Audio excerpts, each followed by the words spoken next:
Bugatumba, Kamu Wende na Mebogera Tumbo, Bizimbia Chopa Kechopege, Wenge Didiago Nagomonosi, Dubaja Kogeo.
Je vous remercie tous, donc, une fois de plus, d'être branchés sur ma chaîne YouTube, l'élu de Teta Mwangadi Banka Banka. Je vous remercie, premièrement, parce que, justement, il y a l'engouement, surtout du côté de la jeunesse. Cette jeunesse, l'âge varie entre 18 et 50 ans. Dans cette tranche d'âge, il y a un engouement. La plupart des gens avec qui je discute, bon, sauf il y a un monsieur qui a 87 ans, qui est originaire du Mali. Lui, c'est lui qui a battu le record des personnes qui me suivent. Un papa de 87 ans, et dont je bénéficie également de sa sagesse, puisqu'il est initié dans certains rites secrets. Mais la majorité des gens qui me suivent sont des jeunes. Et j'apprécie cela, jeunesse africaine. Aujourd'hui donc, je viens vers vous exposer une inquiétude. Mais je sais que vous êtes la solution également de cette inquiétude. Est-ce que, c'est la question en fait qui m'a été posée, est-ce que la religion, ou du moins Est-ce que la spiritualité doit travailler des concerts avec le politique pour le développement d'une nation? Je repose ma question. Elle m'a été posée autrement, mais c'est comme cela que je comprends la question. Est-ce que la religion, ou du moins la spiritualité, doit travailler de concert avec le politique pour un meilleur pays, pour une meilleure nation, pour une meilleure Afrique? Regardez autour de vous.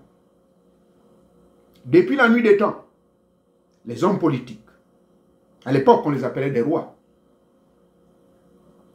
ne pouvaient point poser une action sans avoir recours à ce qu'on appelait en parenthèse des hommes de Dieu. Ces hommes de Dieu, qui pour la plupart étaient des conseillers à la haute cour royale,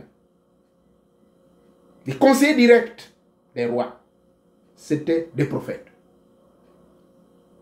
Parce que les prophètes étaient capables d'interpréter des oracles, capables d'interpréter des difficultés, des visions et des rêves, capables de guider le roi de marcher correctement selon la volonté du peuple. Et quand le roi voulait se dévier du bon chemin, le prophète allait se concentrer dans son temple.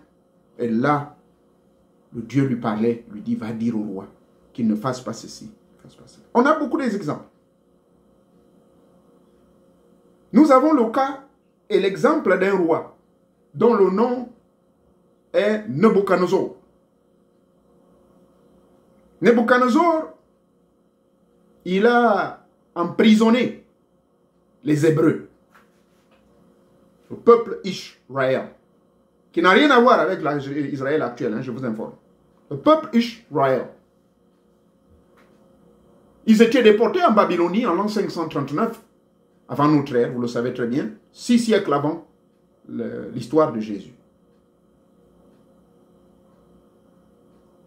Pendant qu'ils étaient enfermés, le roi, tout comme ça s'est passé en Égypte,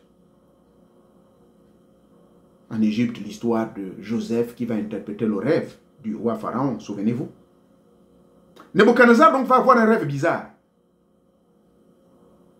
Et tous ces chefs magiciens, les prêtres autour de lui, étaient incapables d'interpréter ce script une phrase qui apparaissait dans l'air. Tout le monde pouvait voir cette phrase-là apparaître dans l'air. Il était en réunion, en session privée, pour ne pas dire ministérielle ou gouvernementale, avec tout son staff. Il panique. Nebuchadnezzar. Il fait appel à tous ces magiciens. Il fait appel à tous ces prêtres. Personne n'était capable de donner le vrai sens de ce qu'il a vu. Et ainsi va intervenir quelqu'un que vous connaissez et qu'on a dessiné qu'il est blanc. Je vous informe qu'il n'est pas blanc. Et son nom original, ce n'est même pas Daniel. Mais allons-y avec l'histoire tronquée de la Bible. Daniel. Vous connaissez Daniel et ses 4 compagnons.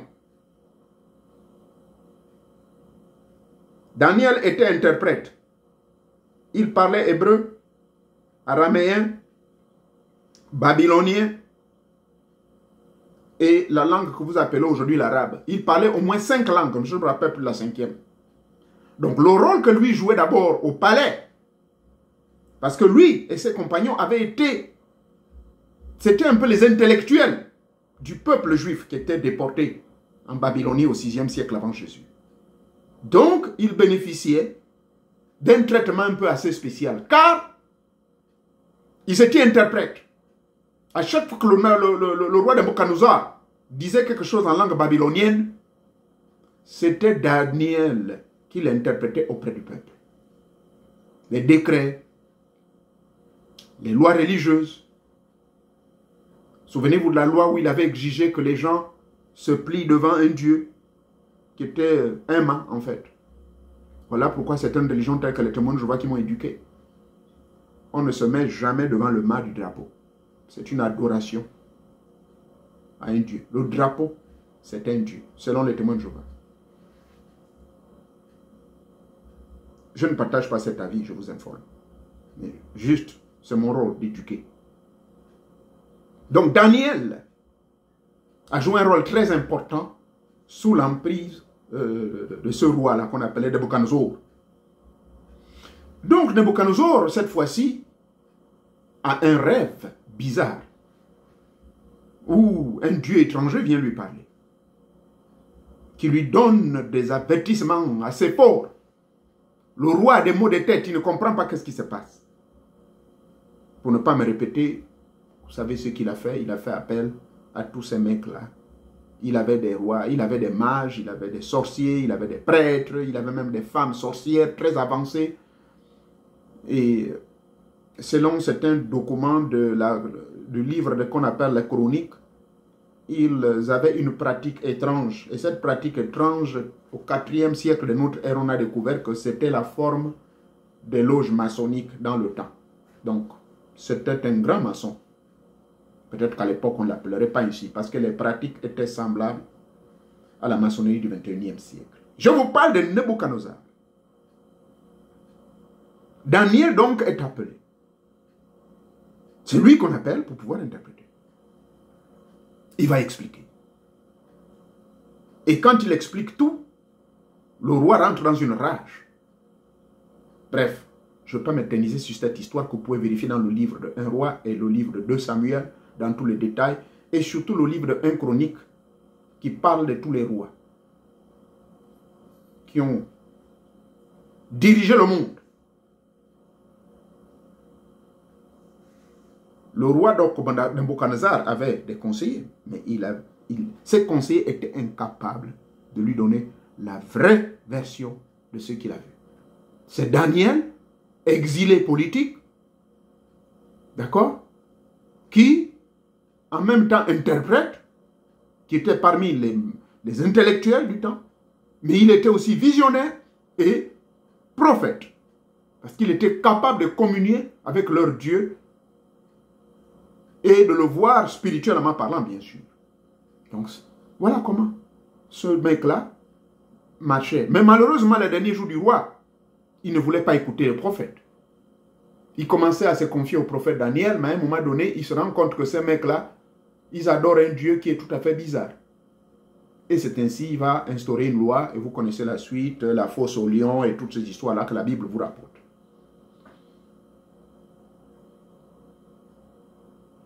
Au Sénégal, là je vous parle récemment, renseignez-vous auprès du peuple sénégalais. Tout président sénégalais a toujours eu des marabouts. Ces marabouts sont des hauts conseillers spirituels auprès du chef de l'État. Mais ils ne vivent pas au palais. Ils ne sont pas milliardaires. Non. Ils vivent très loin. Demandez aux Sénégalais, ils vont vous confirmer ce que je vous dis. Exemple le plus récent, c'est M. Goïta, que je respecte beaucoup. Président malien de la transition, qui a été victime de plus de 12 coups d'État. Vous allez dire, mais monsieur Nouvier, vous recevez des informations d'où? Rassurez-vous, j'ai mon réseau auprès de ce président. Il a échappé beaucoup. Ce que vous voyez là, qui sont médiatisés, ça c'est seulement récemment là. Et nous savons qu'il y a derrière tous ces coups de bande, tous ces coups d'État là. Mais cette chaîne n'est pas vraiment trop politique. Je vous laisse le soin de pouvoir apporter votre analyse et de faire vos recherches afin d'évacuer dans vos activités intellectuelles et politiques pour trouver la solution et surtout découvrir qui est le monstre qui est derrière cette amalgame au niveau du Mali. Le président Goïta, il y a de cela 3 semaines, a fait un déplacement dans le Mali profond où vit l'homme le plus respecté du Mali. Je dirais que cet homme, c'est lui qui communie avec les génies du Mali. C'est lui qui communie avec l'entité du Mali. J'ai oublié son nom, mais s'il vous plaît, ça a été diffusé dans les news. Je ne m'y attendais pas. Hein. Vous savez, moi, je ne me prépare pas. C'est seulement les questions qu'on me pose, mais tout ce que je vois, je retiens quand même. Ce papa-là, il est plus que imam. Il n'a rien à voir avec l'imam, mais c'est vrai qu'il est ancré dans l'islam, mais il est beaucoup plus dans la voie du soufisme, dans la voie mystico-avancée. Très avancée. C'est un dieu, un monument. Il est considéré au Mali comme un dieu. Ce vieux papa-là, Goïta est allé le voir. Dans un recoin des villages, il est allé le voir. Pourquoi? Parce que autour du président Goïta, il a des conseillers.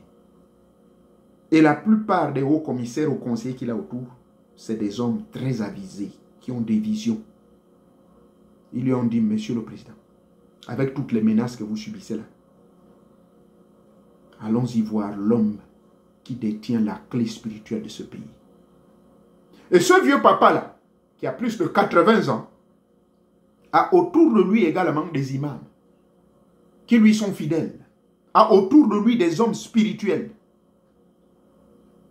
Appelons-le peut-être marabout, mais dans le sens positif. C'est-à-dire que ce mec-là, il garde les arcanes secrets du Mali. Ils sont venus soutenir Goïta.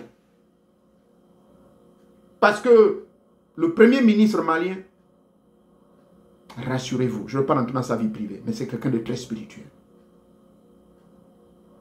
Le jeune président malien, qui est un petit frère, loin de la prétention d'être mon fils, parce que mon fils le plus âgé aujourd'hui a bientôt 40 ans, mais je le considère comme un petit frère. Je respecte beaucoup ce monsieur, parce qu'il a compris l'importance de communier avec l'esprit du Mali. Il avait besoin de recevoir la bénédiction. Ce n'est pas une bénédiction hypocrite. Hein. Ce vieux papa-là, je me suis renseigné, j'ai un réseau au niveau du Mali. J'essaie de me poser des questions à quelques-uns qui sont dans mes forums. Mais ce type-là, c'est qui? Je ne vais pas vous donner le nom. Faites des recherches. Très puissant dans le Mali. Mais il ne parle pas. Il ne fait pas des apparitions médiatiques. Mais vous savez, la jeunesse, beaucoup sont partis, ils ont pris les photos, ils ne voulaient même pas. Le président malien a passé un séjour auprès de ce papa. Je ne veux pas vous dire ce qu'ils se sont dit et ce qu'ils ont fait. Mais en tant qu'initié, je garde la teneur des informations. Juste pour vous dire simplement, si vous voulez tout savoir, oui, il lui a donné la bénédiction. Oui, il lui a donné des directives. Oui, il lui a donné l'assurance que quel que soit le nombre de coups d'État qu'on prépare pour faire couper sa tête, ça ne marchera pas. Parce que l'entité du Mali n'acceptera pas cela. Le Mali a une histoire. Et son histoire est gravée dans les scribes et dans les rouleaux secrets d'un endroit que je vous ai toujours donné le nom, Tombouctou. Tombouctou renferme tous les grands secrets du Mali. D'accord. Voilà un exemple qui vient ici meubler un peu ce que je suis en train de vous poser la question qui m'a été posée. Est-ce que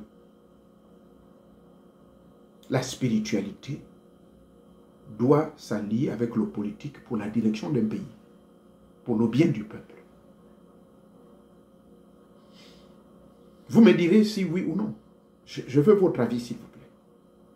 Est-ce qu'il faudrait que les hommes politiques s'associent avec le spirituel, avec les spirituels? Et quand je parle de spirituel, ce n'est pas des religieux fanatiques.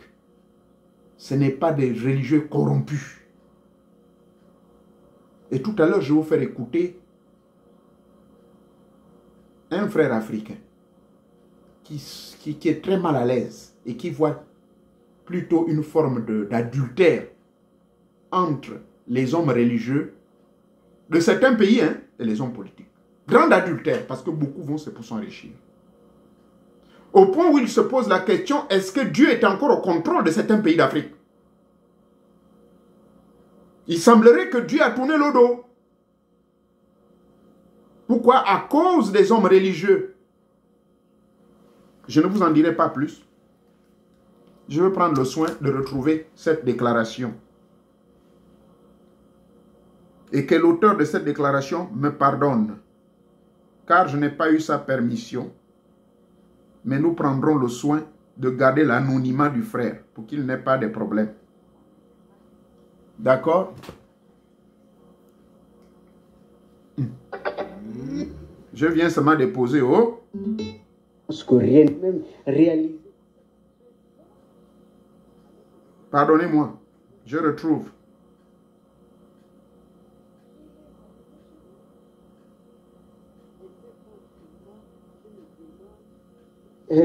Quel genre de population, mais en fait, je ne sais pas ce qui se passe ici, mais je vous assure, ça n'a rien à voir ni avec la politique, ni avec quoi que ce soit. C'est des...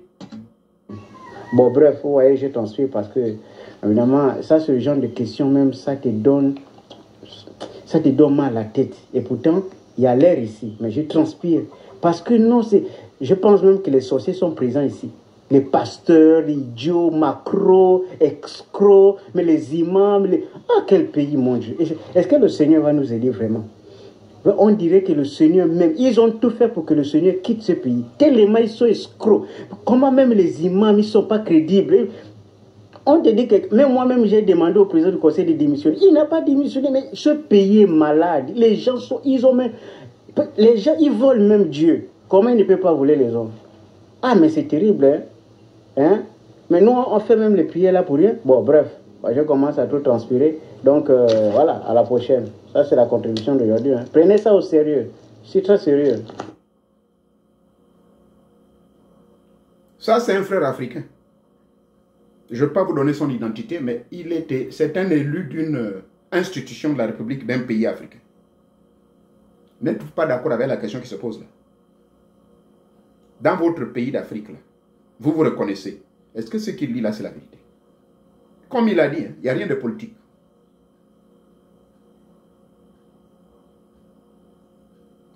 Il a posé une question fondamentale. Un constat que tous, malheureusement, nous observons. Monsieur Goïta est parti chez le vieux papa là-bas. Goïta ne lui a pas dit au papa, comme tu me donnes la bénédiction là, allez, prends les milliards, va investir.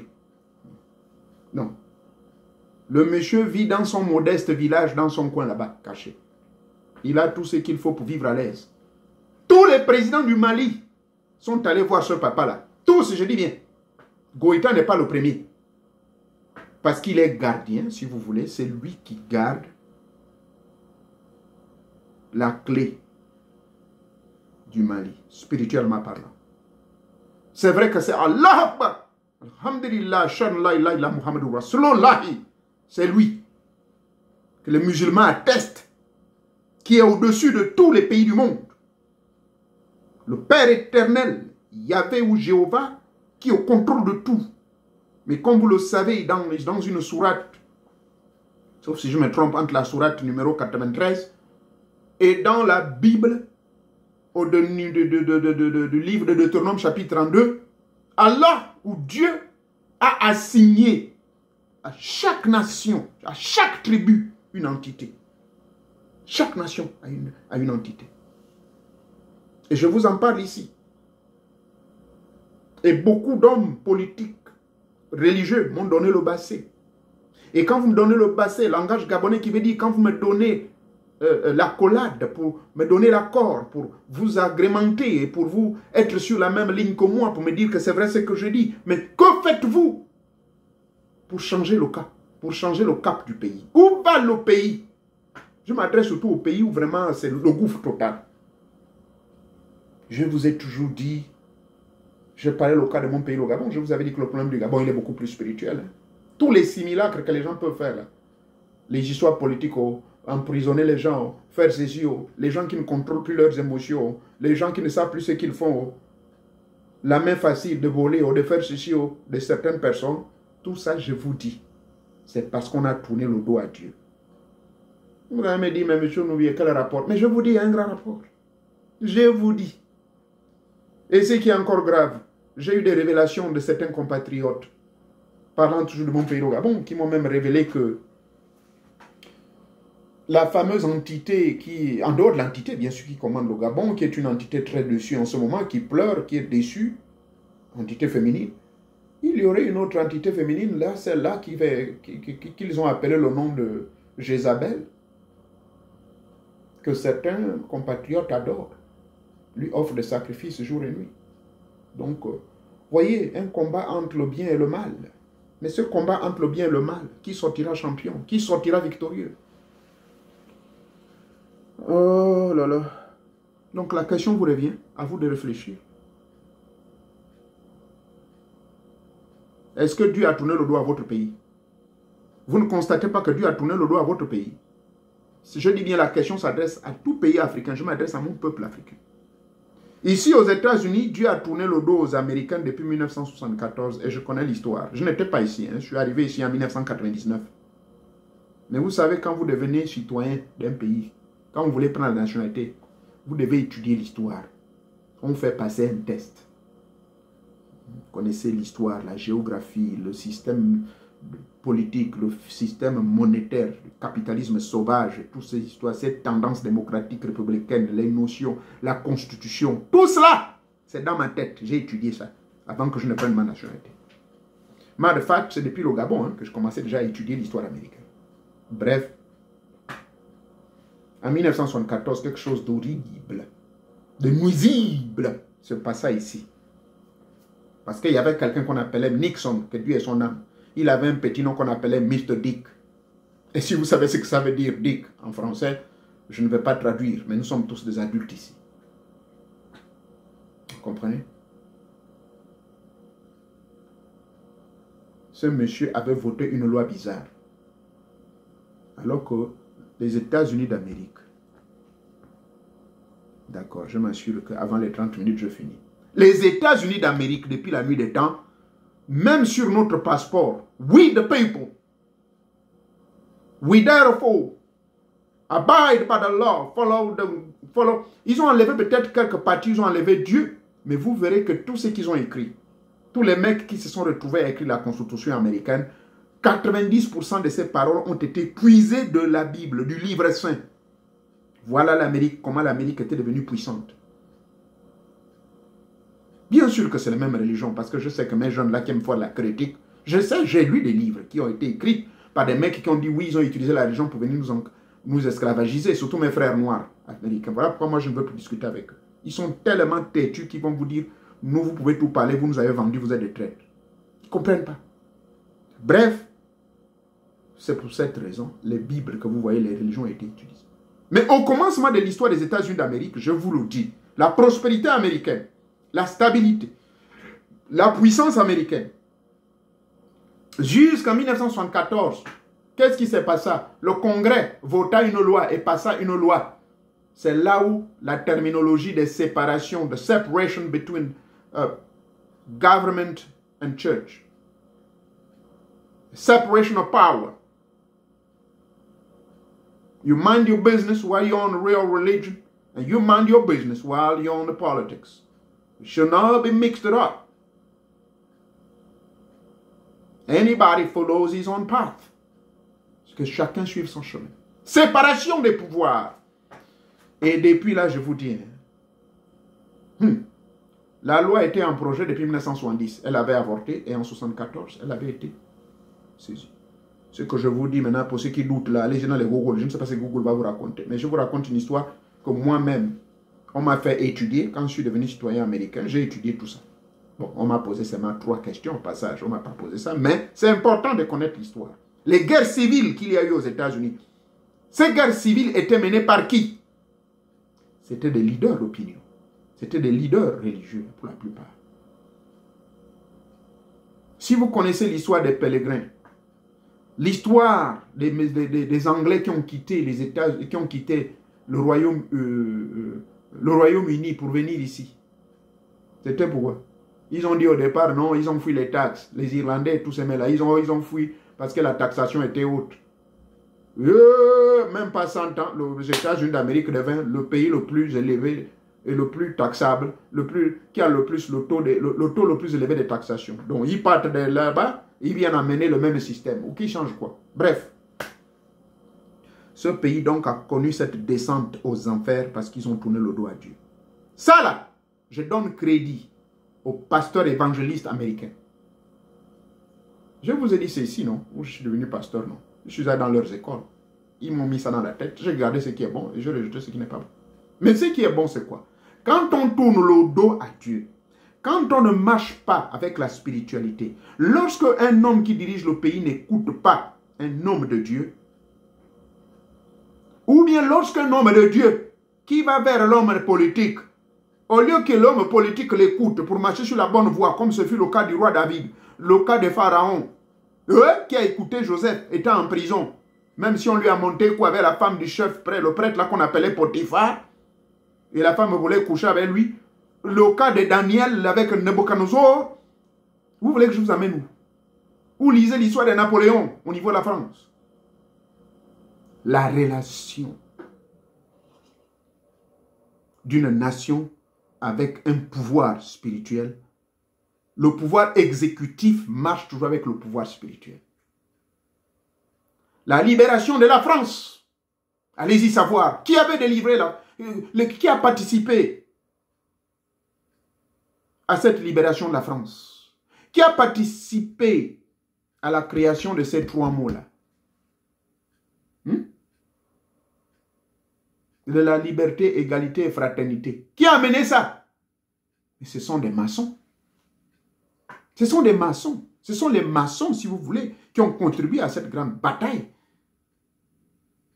Renseignez-vous, l'histoire française ne ment pas. Hein. En 1789, que se passa-t-il entre 1784 jusqu'en 1787? Lisez l'histoire, je vous renvoie dans l'histoire française. D'accord? Je vous informe que mon grand-père, avant de devenir citoyen français, c'est vrai qu'on lui a donné la nationalité, mais il a étudié aussi l'histoire française. Donc il nous a raconté beaucoup de choses. Bref, un homme qui dirige. Voici ma conclusion. Le pouvoir politique ou le pouvoir de la gestion d'un pays marche avec deux forces. Les États-Unis d'Amérique, quand ils ont commis l'erreur de tourner le dos à Dieu, le désordre a commencé dans les années de la fameuse guerre du Vietnam. Les conséquences sont là. Et ça ne s'arrête pas là. Avant cela, il y a eu l'affaire de Nagasaki là-bas et l'autre ville là qu'on appelait comment là, au Japon. C'est pas possible. Les mains commencent à se remplir du sang. Ça ne s'arrête pas là. On va au Koweït.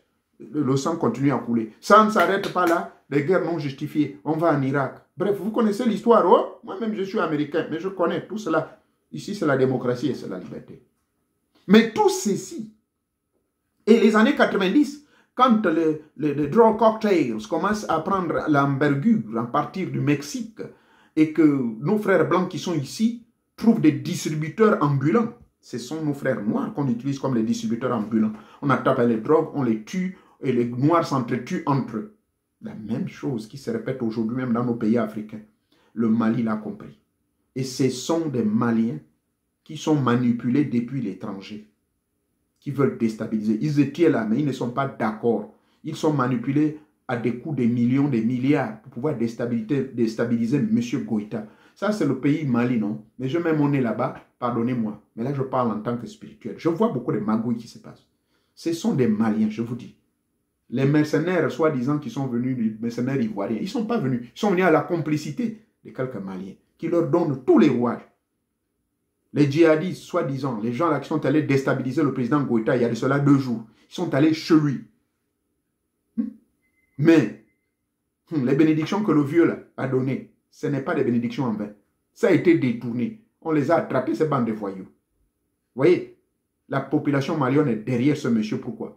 Parce qu'il a mis d'abord Mali, d'abord. Quand vous êtes un bon dirigeant d'un pays, mettez votre pays d'abord. Et quand on parle du pays, par exemple au cas du Gabon, dans les années 60 jusqu'en 67, j'entendais le vieux Léon dire Gabon d'abord. Gabon d'abord. Il est venu parler chez nous à Lambarene. Mie buli nyanwe mane. Anwe ngo miene. Miene jena mane mie o miwani ge. Miene mie bono miwani. Do mi cambiani e imori. Ncheino iazo. Ncheino iazo. Ncheino iazo. Gabon d'abord. Voilà, c'est ce qu'il prêchait. Maintenant là, je me pose la question. Il paraît que c'est interdit chez nous, hein, dans nos rites de poser la main ici, là. C'est un signe vraiment de malheur, de déception. Je suis initié, je ne suis pas malheureux. Je suis un peu déçu, c'est vrai. Parce que ce slogan-là, aujourd'hui, est-ce que c'est Gabon encore? Est-ce qu'on dit encore Gabon? Gabon d'abord. Gabon d'abord ou bien Mali d'abord veut dire, vous mettez d'abord le peuple en avant. Vous pensez d'abord au bien-être du peuple. vous pensez à la sécurité du peuple. Goïta, s'il est maintenu là, pour vous dire la vérité, c'est à cause des Maliens. Les Maliens qui lui sont fidèles sont plus de 95%. Ils sont là autour de lui. Mais d'autres qui sont manipulés par les forces occidentales, ce sont ces mecs-là, avec le vrai démon, qui prévoit faire des voyages dans tous les pays d'Afrique là. Vous savez de qui je parle. Voilà, ce sont ceux-là qui manipulent la jeunesse, la diaspora. Ceux qui sont intéressés dans la politique. Moi, la politique ne m'intéresse pas. Je parle ici dans la stricte neutralité et surtout des vérités spirituelles. Car le sujet d'aujourd'hui, pour conclure, la question qui a été posée, est-ce que la religion et le politique peuvent marcher ensemble? Ou bien, est-ce qu'un homme politique ou bien un système politique a besoin d'une force spirituelle pour mieux diriger le pays? Vous avez la réponse, oui ou non. C'est à vous de trouver la réponse à travers les exemples que je vous ai donnés depuis le début jusqu'à la fin. C'est à vous d'en tirer la conclusion. Non, c'est ma conclusion pour dire. Toute nation, depuis la nuit des temps, comme je l'ai dit à mon introduction, a toujours eu les deux forces en action. Tout comme un homme et une femme, c'est utile pour la procréation, utile pour la multiplication, utile pour le développement et l'avancée de la terre. Toujours, on a besoin de la force du yin et du yang, comme nous l'apprenons dans le Tao et dans le Shin Kong. Nous avons toujours besoin de ces deux forces féminines, masculines. Nous avons toujours besoin du bien et du mal. Le cas de mon pays, je parle d'une entité que Teta Mwanga a mis pour pouvoir gérer le pays et qui garde toutes les richesses du pays. Mais malheureusement, il y a une entité semblable, féminine également, et dont le nom lui a été attribué, une certaine Jézabel, qui est là également en train de s'opposer au travail que l'autre veut faire. Des sacrifices lui sont donnés. Je parle de cette autre entité négative. Donc, il y a toujours la force du bien et du mal. Mais qui va gagner? Il faudrait créer l'équilibre de deux pour une meilleure harmonisation. Une nation qui marche et ignore le peuple, c'est une nation, pour ne pas dire maudite. Et quand elle est maudite, ça veut dire que ceux qui dirigent sont maudits. Mais ceux qui dirigent, s'ils associent pour la conscience de cette nation, les hommes spirituels, comme l'a fait le président Goïta, recevoir la bénédiction, comprendre dans quelle direction, écouter les directives des prophètes, des hommes de Dieu qui vous parlent, ce pays va réussir. Mais ce pays ne réussira pas, comme l'interrogation de ce frère africain, si les dirigeants spirituels que vous êtes, vous vous mêlez des affaires politiques, vous allez ramasser les mallettes, et les hommes politiques vous corrompent et vous acceptez. Là, ça ne marchera pas. Ça veut dire que vous avez choisi le camp du diable. Parce qu'il est dit quelque part que voici le grand adultère chez Dieu. Le grand adultère chez Dieu, c'est lorsque, au lieu de t'occuper de tes brebis, mais tu vas fourrer ton nez dans la politique. Un homme de Dieu ne fait pas politique. Un homme de Dieu n'a pas le droit même d'être président. Vous prendrez le cas de Martin Luther King. Il n'avait pas l'intention de devenir président. Il était un leader d'un mouvement de civil rights pour créer l'égalité des droits entre le blanc et le noir, l'égalité des droits au niveau des femmes, le droit de vote, et ainsi de suite. Quelques années plus tard après sa mort, il y a eu le prix, même si on a toujours utilisé les noirs pour vouloir l'éliminer. Malcolm X, c'est la même chose. C'est un frère noir qu'on utilise pour le tuer. Voyez-vous? On va avancer comment? Donc, il faut ces deux forces ensemble. La force divine et la force du pouvoir politique. Car, Paul dira, fondateur du christianisme pour ceux qui sont chrétiens, qu'il n'y a aucune autorité sans l'autorisation de Dieu. Soyez soumis aux autorités. Mais cette soumission aux autorités nous demande à observer le droit civique. Nous demande de créer la séparation positive. Qu'est-ce que j'entends par séparation positive? C'est-à-dire, ne vous mêlez pas des affaires politiques, n'acceptez pas des mallettes, n'acceptez pas la corruption. Par contre, il y a des chapitres dans la plupart des pays, comme ici aux États-Unis, il y a un chapitre. Je me rappelle d'un grand prédicateur, que Dieu est son âme, M. Braham, comment il s'appelait. Ce monsieur-là, tous les présidents jusqu'à Obama l'ont reçu avant sa mort. Parce que c'était une voix que les gens écoutaient. Grand évangéliste qui a apporté la bonne nouvelle dans la plupart des pays du monde. Plus de 195 pays au monde, il avait amené son évangile. Voyez-vous, ce monsieur était bel et bien écouté. Mais est-ce que vous, on vous écoute parce que vous êtes corrompu? C'est la question que vous devez réfléchir. Donc, quand vous êtes homme de Dieu, votre rôle, c'est vous occuper des ouailles, et ne commettez pas d'adultère. L'adultère commence à partir du moment où vous commencez maintenant à aller quémander de l'argent. Il y a des dispositions dans chaque pays du monde. Je le répète, il y a des dispositions. C'est-à-dire ces dispositions font en sorte que lorsque vous êtes une religion reconnue, l'État doit vous donner un pourcentage pour vous assister. Ça existe ici aux États-Unis. Ça existe en Belgique. Ça existe, je crois, peut-être en France. Ça existe dans la plupart des pays du monde. D'accord? Donc, je donne raison à M. Kagame qu'il a décidé de fermer, il y a de cela 3 ans, 2000 églises. Pourquoi? Mais parce qu'il avait vu une menace. Une menace non seulement pour la population et pour lui. Trop de bruit, trop des conneries, et à la fin de fin, ça n'a rien apporté pour le citoyen. Une véritable religion, une véritable voie spirituelle change le comportement des citoyens. Parce que tous ceux qui sont au pouvoir, certains sont musulmans, certains sont chrétiens. Mais pourquoi ils ont cette facilité de voler? Pourquoi ils ont cette facilité de faire ceci, cela, et beaucoup se retrouvent en prison? Mais parce que leur âme, leur esprit n'a pas été influencé par des vrais leaders spirituels. Donc, forcément, il faut cette alliance. Mais une alliance positive et non négative. Sinon, vous commettrez de l'adultère. Parce que dans le livre l'Apocalypse, encore pour les chrétiens, il est dit, oh, prostituée, prostituée, tu as un grand jugement. Ton jugement approche. Et la prostituée qui est toute saoule, en train de chevaucher sur une bête sauvage, et cette bête sauvage qui a une tête ayant dit d'adème et balançant un langage bizarre, la femme toute saoule à cause du vin qu'elle boit de ce monstre qu'elle chevauche, dira, je ne suis pas une prostituée, je ne suis pas saoul. Mais entre-temps, on la voit, elle chevauche. Donc, Babylone la grande, la prostituée, c'est toute religion qui ne suit pas vraiment la voie correcte de redresser et d'assister et d'aider les dirigeants du pays pour que le pays pense d'abord au peuple, mais plutôt ils sont là pour penser à leur ventre. Ils reçoivent des mallettes d'argent, ils ont des voyages, on leur donne des voitures de luxe. C'est cela la prostituée. D'accord? Et vous le savez très bien, la bête sauvage. La bête sauvage, c'est tout organisme politique qui ne pense qu'à son propre gain et qui est là pour faire le mal au peuple. Aucun bien pour le peuple. C'est cela la bête sauvage. C'est l'ensemble de tous les systèmes politiques qui contribuent au pillage et au déséquilibre écologique, politique, religieux, spirituel et même sanitaire de toute la planète Terre. Je m'arrête ici.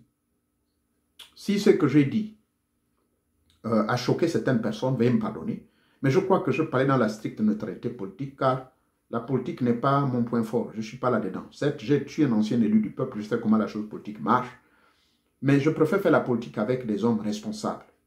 Mais par contre, quand les gens sont irresponsables, lorsqu'il y a du banditisme, je ne peux pas. Voilà pourquoi je décide de ne pas m'intéresser à la politique.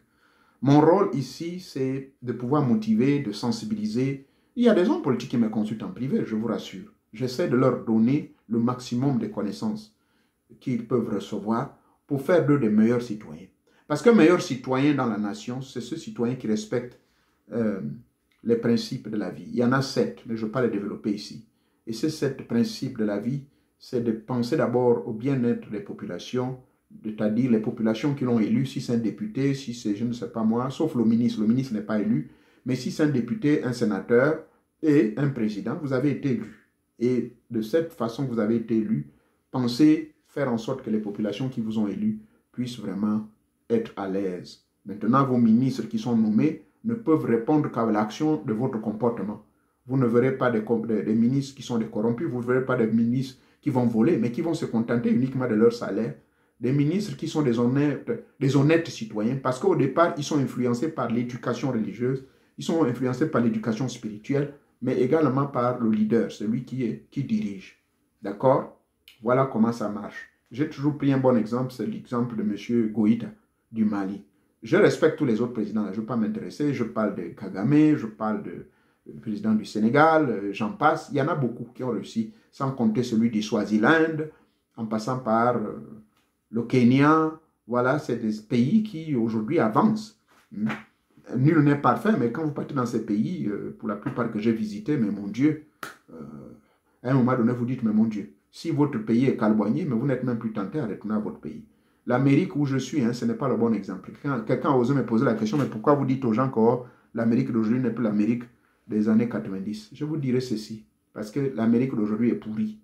Le taux de criminalité a augmenté. Ils ont passé des lois maintenant où n'importe qui n'a pas besoin d'une licence. Moi, j'ai une licence, hein, je vous ai toujours exilé. J'ai des armes avec moi, mais j'ai un permis. J'ai passé un test, je suis allé suivre une formation semi-militaire pour comment manipuler les armes, pour juste la protection de ma famille et de ma propre protection, non pas pour aller tuer les gens n'importe comment. Maintenant, avec cette nouvelle loi qu'ils ont fait passer, qui est devenue une loi presque fédérale, toute personne âgée de 21 ans sur le sol américain est libre d'avoir une arme.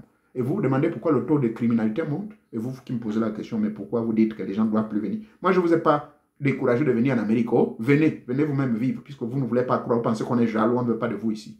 J'ai sorti une vidéo d'ailleurs dans ce sens. Soyez tous bénis. Je demande pardon à tous ceux-là que j'ai peut-être offensés dans ce que j'ai dit, mais je crois que j'ai utilisé le maximum de modestie et d'honnêteté. Maintenant, pour ceux qui ont été heureux et contents d'entendre ce genre de message, je vous prie de liker et faites abonner les vôtres, tous ceux que vous aimez, partagez au maximum et que d'ici là, portez-vous bien, passez un bon week-end et je repars vers les forums. Pour ceux qui continuent à poser les questions au forum, je ne veux pas vous répondre parce que je commence à me fatiguer. Je ne veux pas tout le temps vous répéter la même chose là où se trouvent les forums. Merci encore, portez-vous bien. Merci, merci.